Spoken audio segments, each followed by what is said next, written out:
entered the 20th century in a period of transition. A country which had isolated itself from the outside world was being reborn as a leading world power. It was opening to the world and hastened to catch up with its backlog in all the most important spheres of industry, such as shipbuilding, aviation, and engineering. Foreign specialists were invited to train Japanese engineers, and the Japanese themselves started traveling and studying technical novelties. Over several decades, Japan managed to catch up with its backlog in the technical aspect almost from scratch, and to realize itself as a power which should dominate implicitly in the region. As it started to gain power, Japan turned its attention to its neighbors, aiming at expanding its areas of influence and its territories. Thus, in 1879, the Ryukyu state located on Okinawa Island was annexed, and in 1894, Japan fought a war with China, as a result of which Japan gained the island of Taiwan. Another war over redivision of areas of influence was fought between Japan and Russia in 1904 and 1905, the main result of which was the final annexation of Korea to Japan in 1910. All those wars won at the turn of the century built up the glory of the Japanese army and navy, as well as strengthening the faith of the Japanese in their unconquerable armed forces, and their confidence that Japan should become the largest state in Asia. In 1922, Japan was the first country in the world to launch a ship whose class was strictly determined as aircraft carrier. Shortly after that, aircraft carriers initially built as battleships went into service. All these facts demonstrate the importance of specifically naval aircraft in Japan. As both the Army and Navy possessed their own aircraft in Japan, both of them developed its aircraft quite separately. In fact, these two military forces were completely independent of each other and sometimes had utterly different views on conducting military operations and the location of those actions as well. In 1937, a new war with China began when Japan established control over the northern and central parts of the territory. In response to the war in China and the movement of troops into French Indochina, the USA placed an embargo on oil and metal supply to Japan. These materials were vital for the conduct of military operations, so Japan had to seek out another source. It was quickly found in European colonies in Southeast Asia, which automatically made them the object of military invasion. After the introduction of the embargo, the Japanese headquarters became more and more conscious that conflict with the USA and England was inevitable if the country continued its expansion southwards. And consequently, plans for a preemptive strike began to emerge. One of the possible plans even provided for striking an aircraft carrier blow on the Pearl Harbor naval base located on the Oahu island of Hawaii. However, these plans would only be implemented if peace talks failed, and Japan did not succeed in convincing America in the rightness of her position. On April 10, 1941, Japan established the first aircraft carrier fleet comprising 3 divisions of 2 aircraft carriers each. It was the first large formation of aircraft carriers in the world. And on November 16, 1941, 1 century after American military forces put an end to the isolation of Japan, the Japanese First Air Fleet, including 6 aircraft carriers, Akagi, Kaga, Soryu, Hiryu, Shokaku, Zuikaku, left their ports and headed to Hawaii.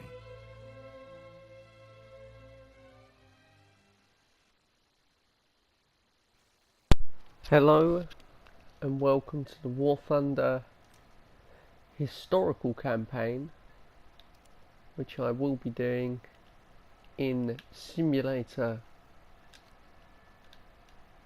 mode with limited fuel, not with limited ammo, because from my playthrough of these in realistic, you run out of ammunition very quickly.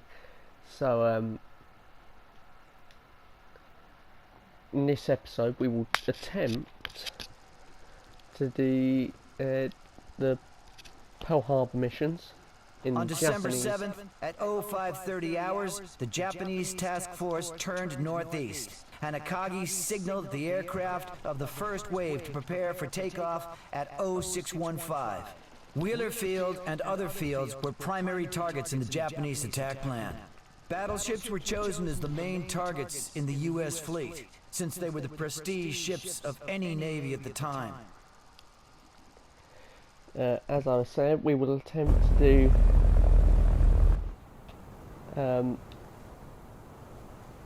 I can control the camera.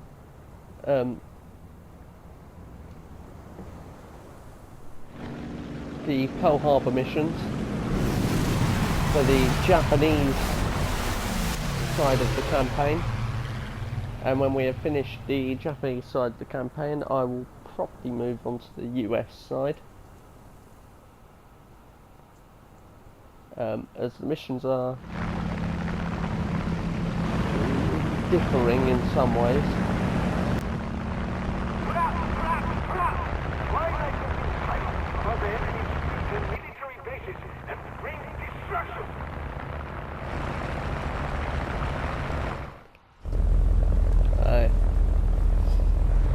We are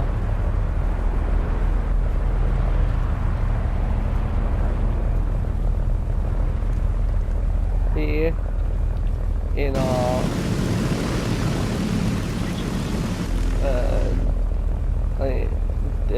D3A1, the Dora.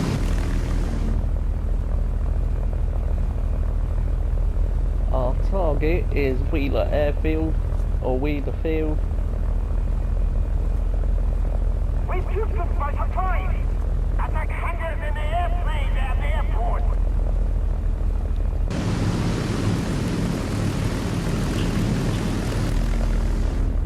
I have no idea. Right, attack the hangars.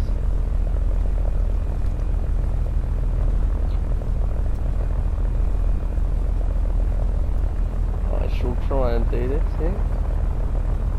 And we are above them. Air brake extended.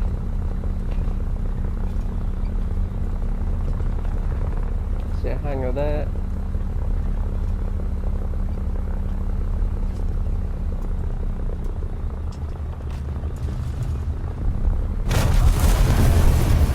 Right. I've set my own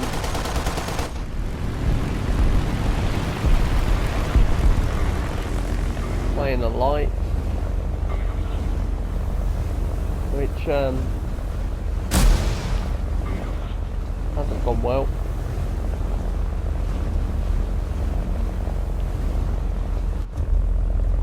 Switch to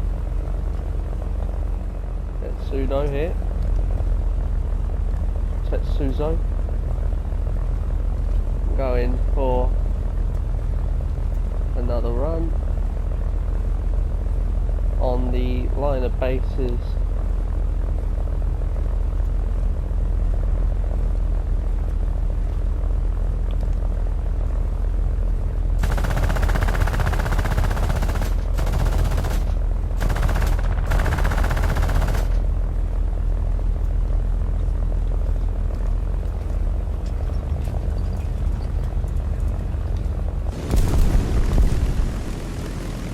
Right, I've missed that as well.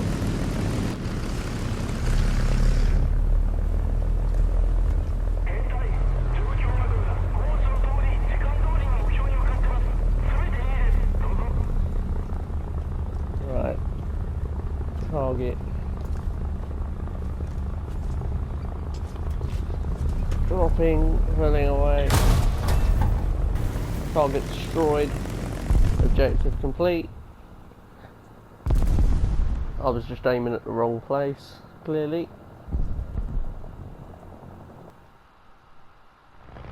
I believe we're actually switching aircraft in this one now.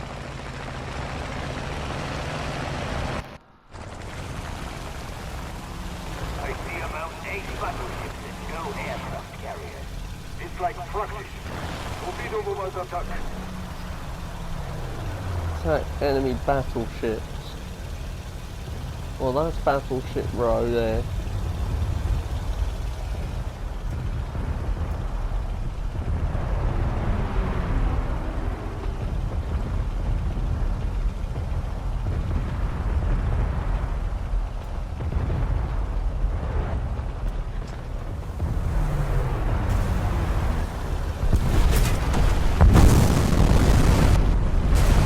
my poor player's ground.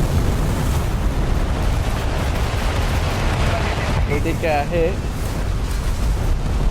Tail cut loose.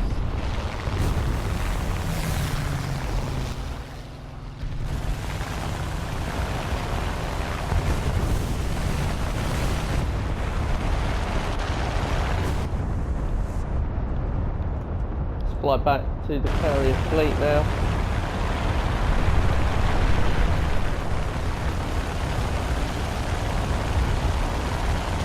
We got hit by the USS Nevada.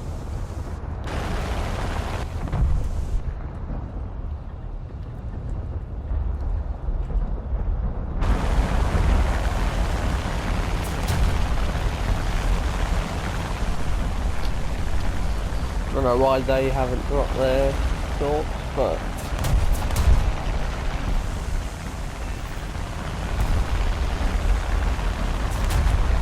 mission 1 accomplished.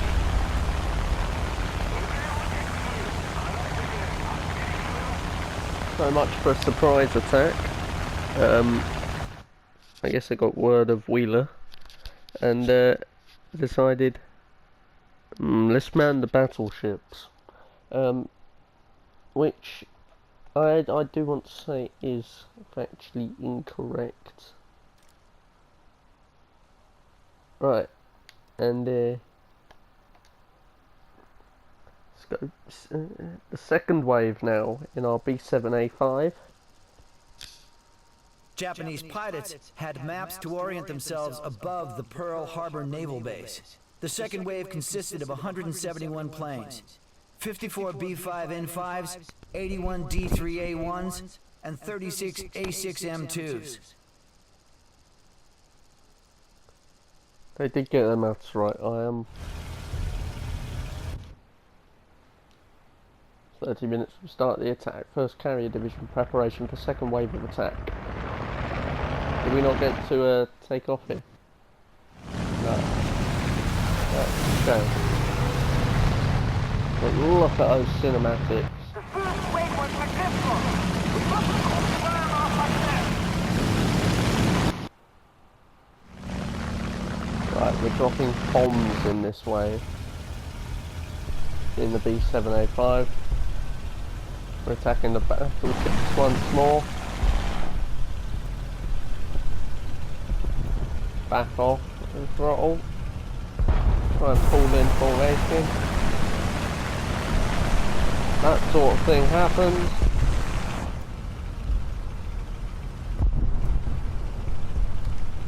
It's time to throttle up. You can see battleships down there. Yeah, we're going for the battleships once more. There's Battleship Row.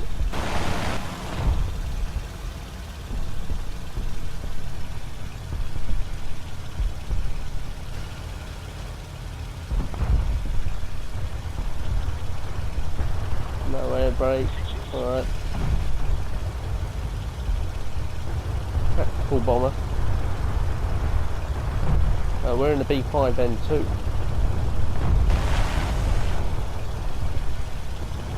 I'm going to try and bomb across that third row of ships from the right here.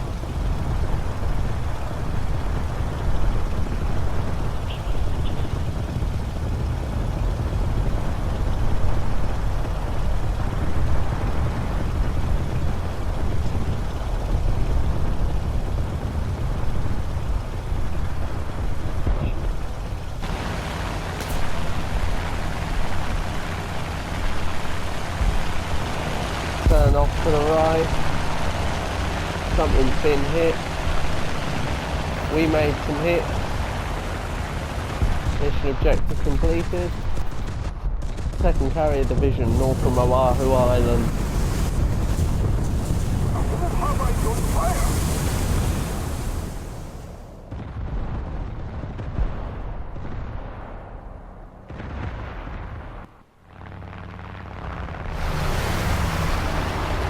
We're now flying the A6M. Right, hydroplanes. Attack the flying boat base!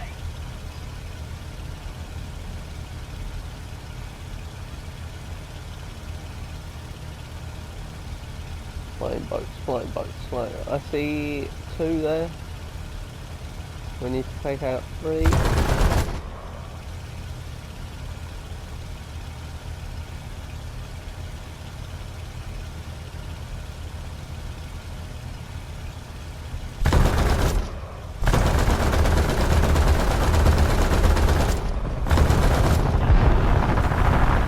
PBY5 down.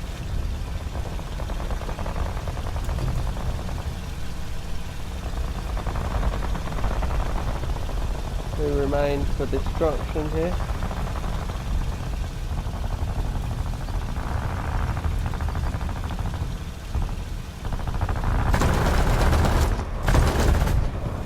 Aircraft destroyed. Cannons are out of ammo.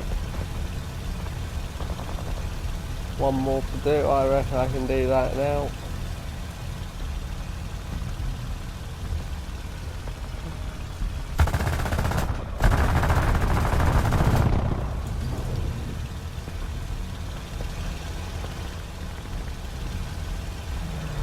I need to come at it from the front.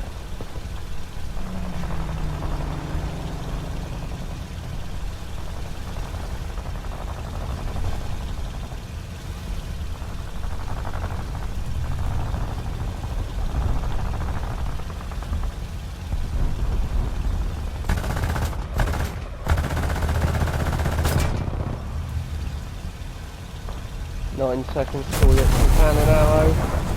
We've been hit.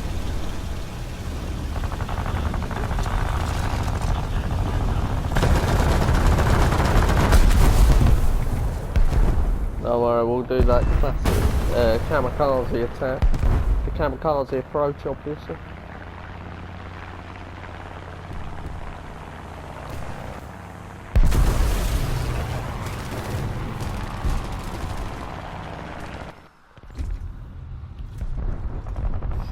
And we are back in A6M2 without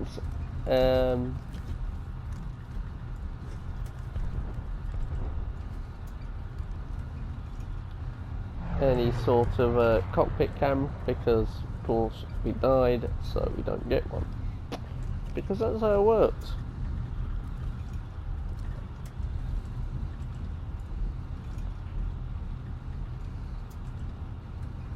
Hopefully I don't have to dogfight in this.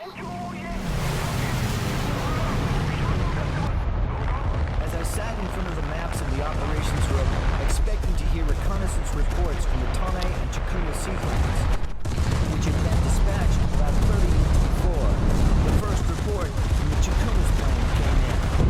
It read, "The enemy fleet is not in the Haina anchorage. The enemy fleet is in Pearl Harbor." How pleased we were to receive this report. Instinctively, Admiral Nagumo and all of his staff officers looked at each other and could not suppress their smiles. The only thing remaining was to await the results of the attack. Vice Admiral Ryunosuke Kusaka, Chief of Staff, 1st Air Fleet.